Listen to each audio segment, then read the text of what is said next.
Series শুরুর আগের ছবির সঙ্গে এখন আর মিল খুঁজে লাভ নেই। জিম্বাবুয়ের বিপক্ষে সিরিজ জিতে যুক্তরাষ্ট্রে পা রাখা দলটা ছিল এক সুখী পরিবার, কিন্তু হিউস্টনের প্রাকৃতিক ঝড়ঝাপটার পর হারমিত সিং তাণ্ডবে এখন লন্ডভন্ড বাংলাদেশের আত্মবিশ্বাস। বিশ্বকাপের আগে এখন নিজেদের খুঁজে ফিরছে টিম টাইগার্স। প্রথম ম্যাচে এক ডিপার্টমেন্টেও যুক্তরাষ্ট্রকে মাত দিতে পারেনি শান্তর দল। প্রে রিভিউর উইকেটে শুরুতে ব্যাট করাটা কঠিন হলেও যত সময় গিয়েছে ব্যাটাররাই সুবিধা পেয়েছেন এখানে, কিন্তু বাংলাদেশের ব্যাটাররা ছিলেন নিজেদের ছায়া হয়ে। এক রিয়াদ ছাড়া টি-20-র খোরাক মেটাতে পারেননি কেউ। হৃদয়ের 50 ব্যক্তিগত আত্মবিশ্বাস বাড়ালেও দলের জন্য কাজে লাগেনি একটুও। বোলাররা ছিলেন আরও এক কাঠি সরেস। শরীফুল, সাকিব, মেহেদিরা চেষ্টা করলেও মুস্তাফিজের নিবেদন নিয়ে প্রশ্ন তুলেছেন সবাই। আলোচনা আছে শান্তর অধিনায়কত্ব নিয়েও।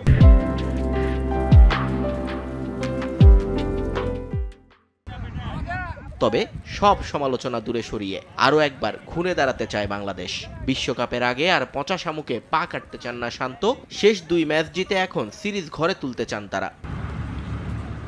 অন্যদিকে ইতিহাসের সামনে দাঁড়িয়ে যুক্তরাষ্ট্র এক ম্যাচ জিতলেই প্রথমবারের মতো বাংলাদেশকে টি-20 সিরিজ হারাবে তারা। কোনো অবস্থাতেই এই সুযোগ হাতছাড়া করতে রাজি নন দলটার কোচ স্টুয়ার্ট ল। সাবেক দলকে হারিয়ে একটা জবাবও যে দেয়ার আছে তার।